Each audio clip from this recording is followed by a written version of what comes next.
Guys, ട്രാഫിക്കിൽ കിടന്ന് മത്തായ ആൾക്കാരാണോ? എന്നാൽ വേഗം ഇങ്ങോട്ട് വരും.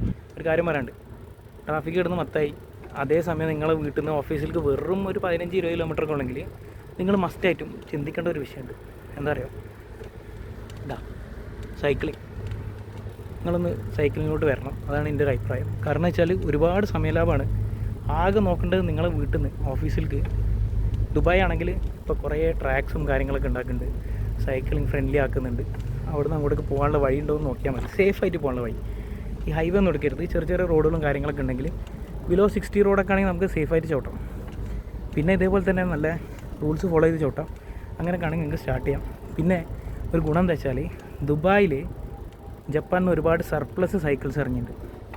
അത് നല്ല നല്ല ബ്രാൻഡ്. ഇവിടെ ആൾക്കാർക്ക് അതിനെപ്പറ്റി അറിയില്ല. നല്ല ബ്രാൻഡ് ചെറിയ പൈസ കിട്ടും. അപ്പം ഞാൻ കഴിഞ്ഞ ദിവസം പോയപ്പോൾ ഒരു 200 സംതിങ് ഒക്കെ പറഞ്ഞുകൊണ്ട് നല്ല ബ്രാൻഡ് സൈക്കിളിന്. അപ്പോൾ നിങ്ങളുടെ സൈസിനനുസരിച്ചുള്ള സൈക്കിൾ വാങ്ങിക്കാം, ചവിട്ടാം, സുഖമായി ചവിട്ടാം. ഈ നല്ല ബ്രാൻഡ് സൈക്കിളിൻ്റെ പ്രത്യേകത എന്താ വെച്ചാൽ നിങ്ങൾക്ക് എത്ര കിലോമീറ്റർ ആണെങ്കിൽ ചവിട്ടാം. ഇപ്പം നമ്മൾ വർക്കിനൊക്കെ പോകുമ്പോൾ അധികം സ്പീഡൊന്നും വേണ്ട. ഒരു 17-20 സ്പീഡൊക്കെ ഉണ്ടെങ്കിൽ സുഖമായിട്ട് എത്താം. അപ്പോൾ അങ്ങനത്തെ ഒരു നല്ല സൈക്കിളൊക്കെ വാങ്ങിക്കാം. പിന്നെ ദുബായിനെ സംബന്ധിച്ചിടത്തോളം ദുബായ് ഇപ്പം സൈക്ലിംഗ് ഇൻഫ്രാസ്ട്രക്ചറിൽ ഒരുപാട് ഇൻവെസ്റ്റ് ചെയ്യുന്നുണ്ട്.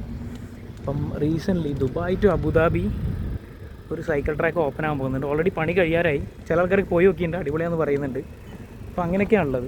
അപ്പോൾ നിങ്ങൾ വെറുതെ ട്രാഫിക്കിൽ കിടന്ന് ഇതാവണ്ട. കാരണം ഒരു 10-20 ദിർഹംസിന് ഒരു മോശമില്ലാത്ത ബ്രാൻഡ് സൈക്കിൾ വാങ്ങിക്കാം. അത് കുറേ ഓടിക്കോളും. അതൊന്ന് സർവീസ് ചെയ്തിട്ട് യൂസ് ചെയ്യുക. കുറേ ഓടും, വലിയ ചിലവൊന്നുമില്ല.